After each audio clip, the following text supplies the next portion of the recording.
Je vous remercie pour vos appels téléphoniques, je vous remercie pour vos SMS, je vous remercie pour vos mails, je vous remercie pour vos prières, je vous remercie pour avoir gardé les chiens pour que mon mari puisse venir me voir. Ça m'a porté.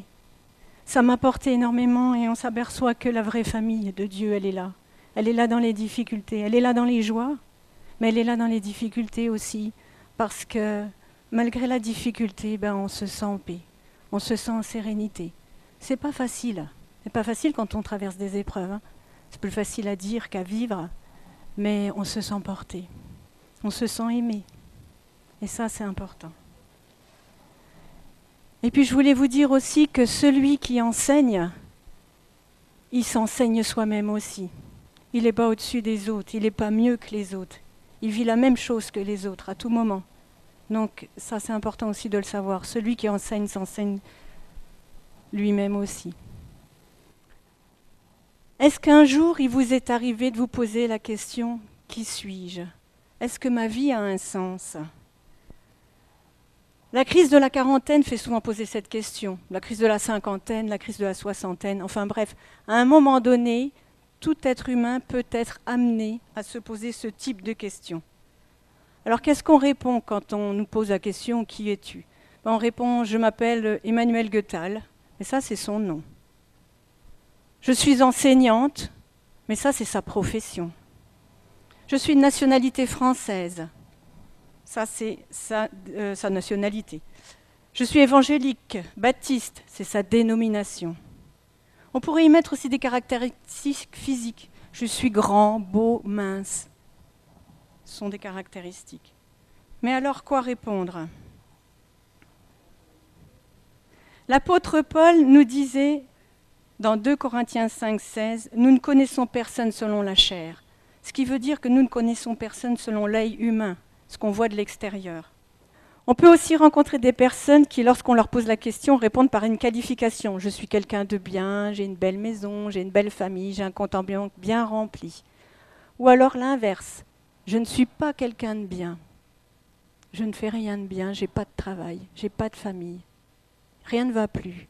Et j'ai tout le temps des misères, il m'arrive tout le temps quelque chose. Tout être humain peut être amené à poser la question sur son identité à un moment donné. Tout être humain peut être amené à se poser la question « Quel est le sens de ma vie ?» Alors vous savez que quand je prépare des prédications, souvent j'aime bien avoir des témoignages qui soient réels. J'aime pas que ce soit quelque chose que j'ai lu ou quelque chose que j'ai entendu, j'aime bien les vivre. Alors lundi matin, quand je suis partie à la pharmacie, j'ai dit « Oh Seigneur, s'il te plaît, tu vois ma prédication, tu vois que ça part sur l'identité, le sens de la vie. Donne-moi quelque chose que je pourrais vivre, donne-moi un exemple concret que je pourrais vivre. » Et vous savez que le Seigneur, il nous fait vraiment des surprises. Des fois, il peut répondre rapidement, très rapidement, trop rapidement peut-être aussi. Je suis arrivée à la pharmacie et 1 heure plus tard, ma préparatrice me dit « Je voudrais vous voir. » Ah, en général, c'est souvent pour des problèmes, c'est jamais pour des choses qui vont bien. Donc, je lui dis « Bah oui, venez, il n'y a pas de souci. » Et là, elle me dit « Vous vous souvenez, il y a 1 mois et demi, j'étais vraiment pas bien. Et vous avez prié pour moi. » Je lui dis « Oui, en effet, je m'en souviens très très bien. Vous étiez, je lui ai pas dit que vous étiez au fond du gouffre, mais je la trouvais dépressive, pas bien. Elle pleurait, ça n'allait pas. Et c'est vrai que j'ai posé mes mains sur elle, j'ai prié pour elle. » Elle me dit « Je sais pas ce que vous avez dit. » Moi non plus, je me souviens plus. Mais il s'est passé quelque chose dans ma vie. Ah. Je voudrais donner un autre tournant à ma vie. Je me pose beaucoup de questions sur ma foi, mais aussi sur mon existence, et je voudrais quitter la pharmacie.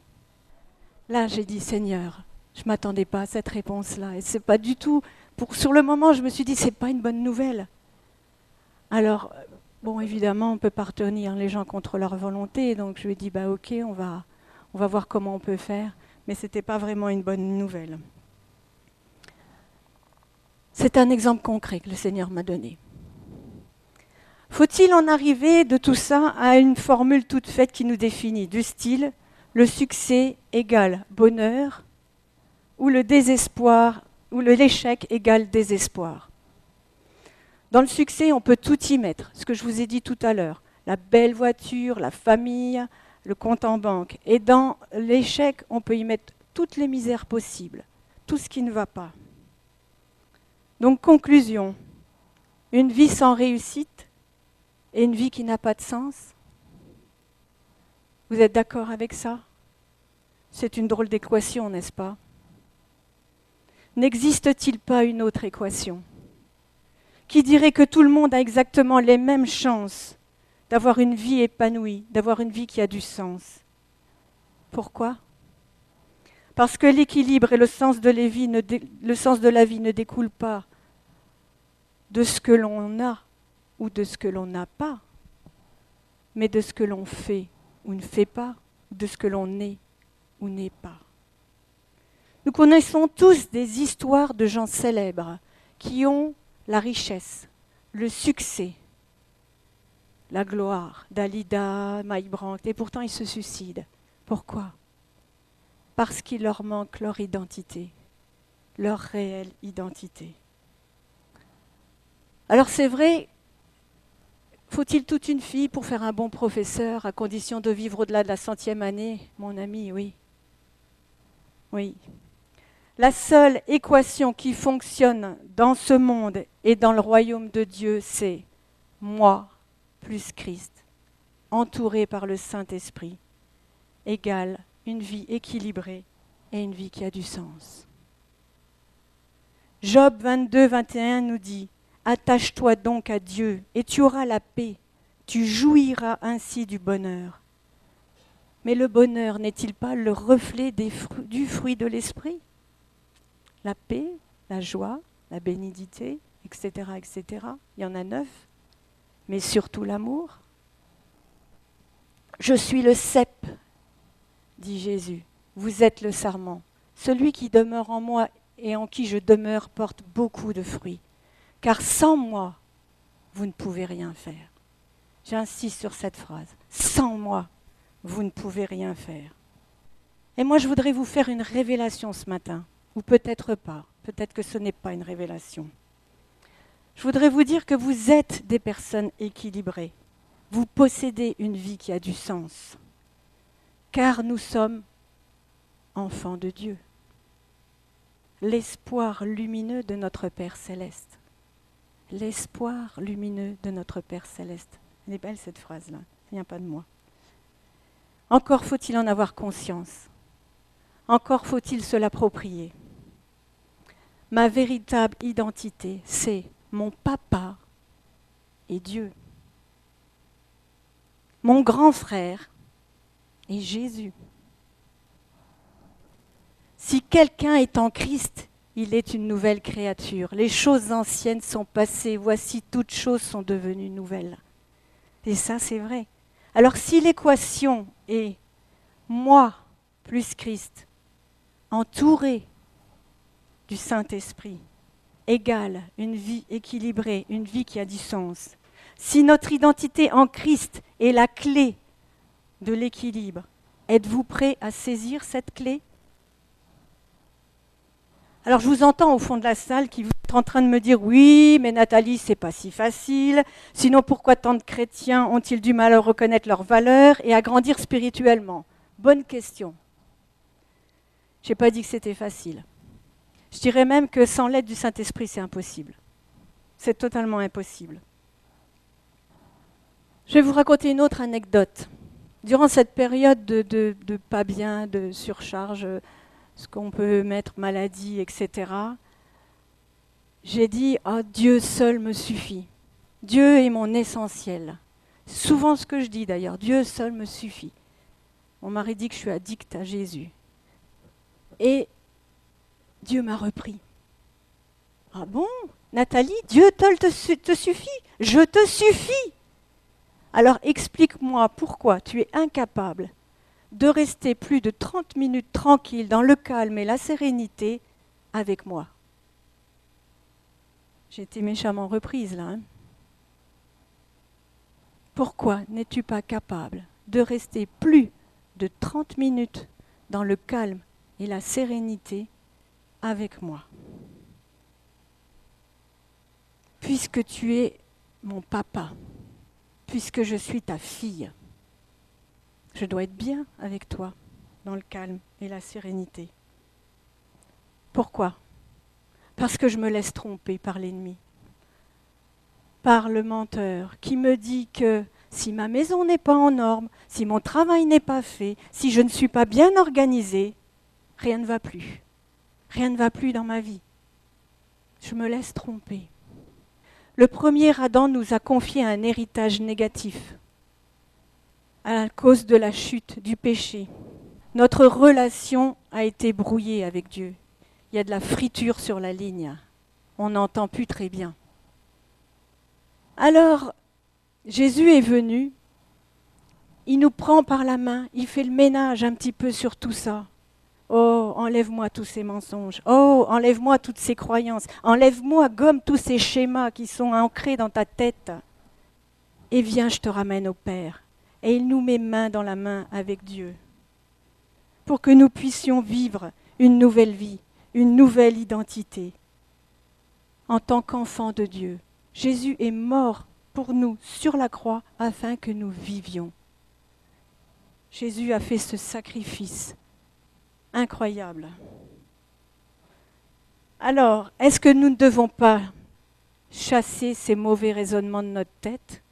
Est-ce que nous ne devons pas enlever ces schémas tout faits de notre tête ? Du style, j'y arrive pas. Alors on échoue. Et si on échoue, forcément, on n'y arrive pas. Et c'est un cercle vicieux. Alors on pêche davantage. Et on pêche davantage et on se culpabilise forcément parce qu'on n'y arrive pas. Quel en est le résultat de tout ça ? La crainte est le résultat de la chute. La peur. On a peur de tout. On est sans cesse dans l'angoisse. La honte est le résultat de cette chute et la culpabilité. Et Dieu ne veut pas ça. Jésus est mort en nous enlevant la honte, la peur et la culpabilité. Tout cela, mes frères, mes sœurs, sont des émotions. Ce sont des sentiments.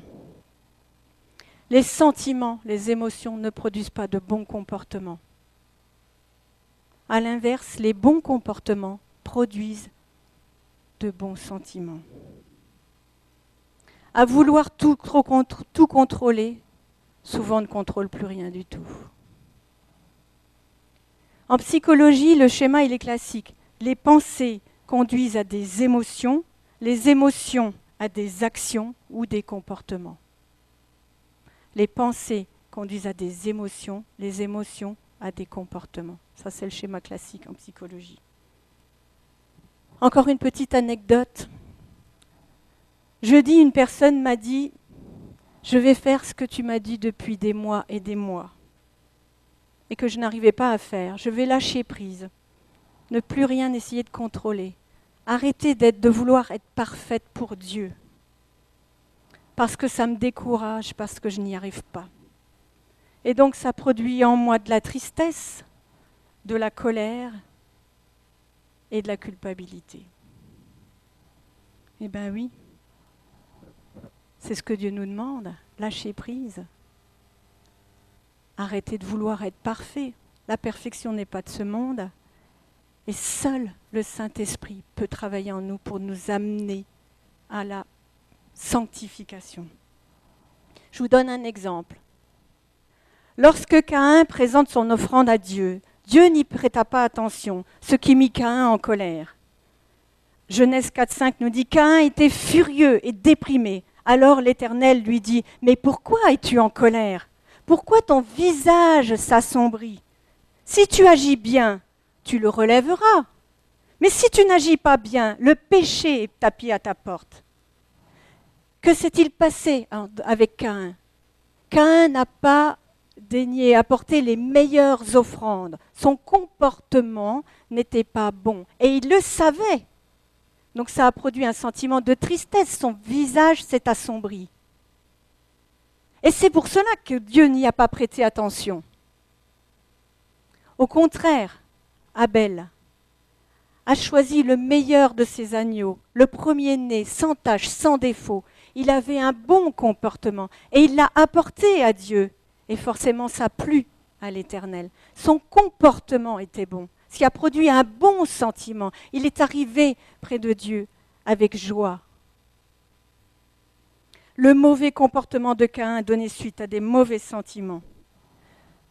N'est-il pas temps de casser toutes ces choses? N'est-il pas temps de casser les schémas que l'on a et de changer de lunettes, de regarder avec les lunettes de Dieu, de nous voir tels que nous sommes? Si nous sommes en règle avec Dieu, si nous n'avons rien de caché sous les tapis, ne pouvons-nous pas vivre en harmonie avec lui? Tout simplement en harmonie avec lui? Alors il y a encore une question dans le fond de la salle. Quel est l'élément déterminant de l'harmonie avec mon Père céleste? Merci pour cette question. Mais la même que celle avec notre Père terrestre. L'obéissance. Les enfants l'ont très vite compris, ça. Quand ils obéissent à leurs parents, ils voient bien que dans la famille, tout bat son plein. C'est la joie et la gaieté. Et inversement, quand ils désobéissent, ils voient bien qu'il y a une vie qui est pénible, triste, agacée, énervée. Ça irrite tout le monde. Il en est de même pour Dieu. Lors de ma nouvelle naissance, je suis devenue membre de sa famille. Je suis enfant de Dieu. Je partage une relation éternelle avec lui. Ça, c'est acté. C'est inscrit dans le livre du ciel. Romains 8, 35 nous dit « Qui nous séparera de l'amour du Christ ?» Rien ne pourra nous séparer de l'amour du Christ.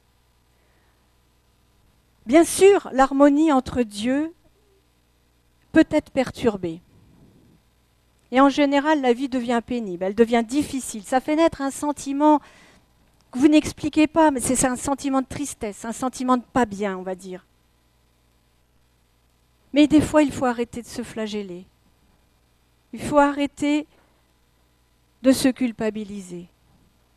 Tout simplement, obéir et dire à notre Père céleste, parce qu'on l'aime, que l'on veut vivre en harmonie avec lui, parce qu'on veut lui plaire, on lui obéit.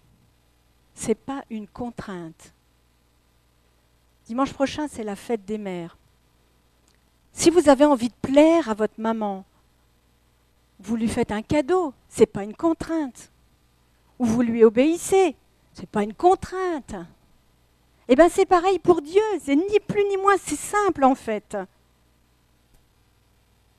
Ce n'est pas une contrainte d'aimer Dieu et de lui plaire. Il faut juste se laisser guider.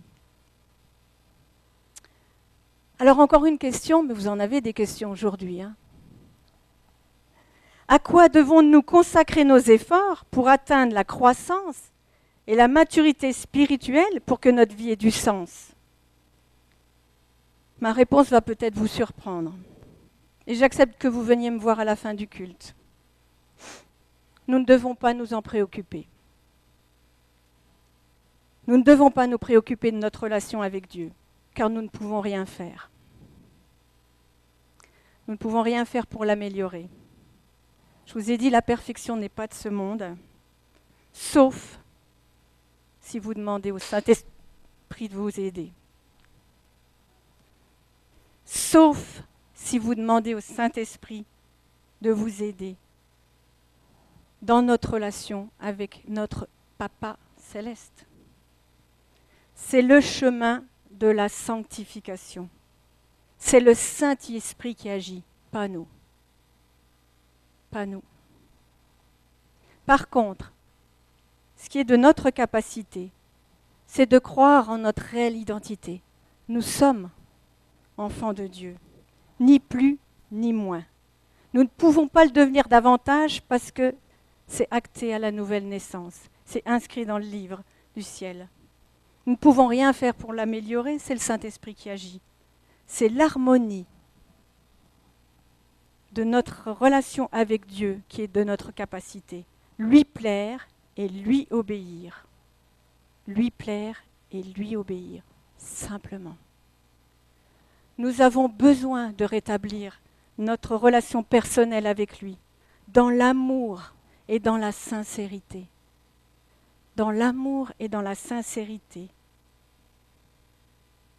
Trop de chrétiens sont tristes.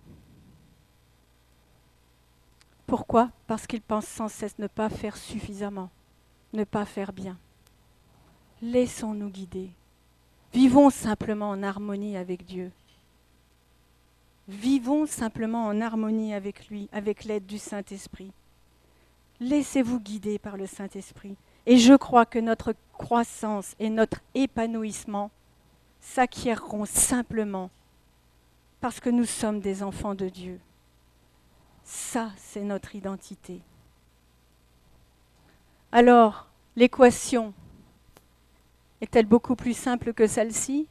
J'ai toujours été nulle, moi, en maths. Moi plus Christ, avec l'aide du Saint-Esprit, égale enfant de Dieu. Alors croyons à notre identité et approprions-nous-la. Car notre identité nous amène à aimer Dieu davantage. Forcément, je suis enfant de Dieu, j'aime mon Père davantage. Elle nous amène aussi à nous aimer nous-mêmes, puisqu'il n'est pas dit dans la Bible que nous sommes faits à l'image de Dieu. Si nous nous voyons aimés dans le regard de quelqu'un, est-ce que nous ne nous sentons pas aimés? Quand un jeune couple se rencontre, la jeune fille ne se trouve pas-elle belle dans les yeux de son bien-aimé parce que lui la voit belle? Ne se sent-elle pas aimée dans les yeux de son bien-aimé parce que lui l'aime? Pour Dieu, c'est pareil. Et notre relation nous amène à aimer les autres davantage. Parce que si je suis remplie d'amour, mais je peux en donner à tout le monde. Et ces trois choses ne résument-elles pas les 10 commandements?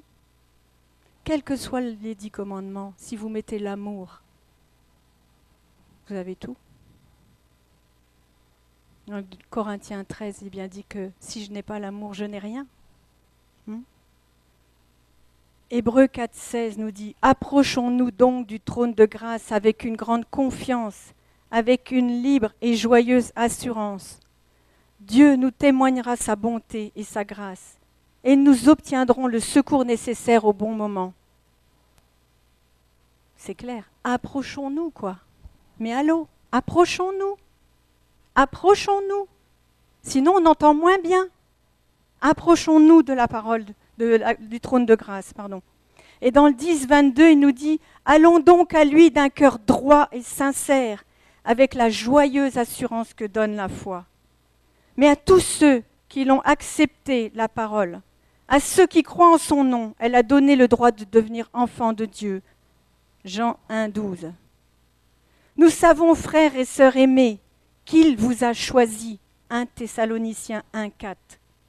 Or, si nous sommes enfants, nous sommes aussi héritiers.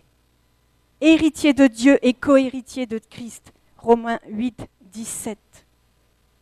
Mais à celui qui s'attache au Seigneur est un seul esprit avec lui. 1 Corinthiens 6, 17. Alors je vous lance un défi. Je vous lance le défi que je me lance aussi à moi-même. Parce que je vous ai dit que celui qui enseigne est enseigné aussi. À partir de maintenant, apprenons à prier en commençant nos prières par Papa ou Père. C'est plus difficile que de dire Seigneur, mon Dieu, Papa. Parce qu'il y a quelque chose de personnel dans le nom. Il y a quelque chose qui touche le cœur quand on dit Papa. Jésus nous a-t-il pas appris à dire Notre Père pour commencer la prière qu'il voulait que l'on fasse dans notre chambre? Notre Père. Approprions-nous notre identité afin que nous soyons réellement enfants de Dieu avec un véritable héritage. Et je crois que Christian et Marcel nous ont donné l'exemple de cet héritage. Il y a des moments où il faut prendre autorité sur les choses. Il y a des moments où il faut se laisser enseigner. Il y a des moments où il faut se laisser corriger, parce qu'un père qui aime corrige aussi, comme il l'a fait avec moi. Il y a des moments où il faut se laisser aimer. Juste se laisser prendre dans des bras forts et puissants, les bras d'amour d'un papa qui serre son enfant et qui va juste lui dire « Je t'aime. Je t'aime parce que tu es mon enfant. Et je veux que tu viennes à moi. » Tout simplement. Sans honte, sans culpabilité, sans chercher à en faire trop dont tu n'es pas capable. C'est moi qui t'amènerai au capable de. Laissons-nous simplement aimer, en lui obéissant et en voulant lui plaire. Alors si je vous repose la question maintenant, qui êtes-vous? Qu'allez-vous me répondre? Enfants de Dieu, je vous remercie de votre écoute.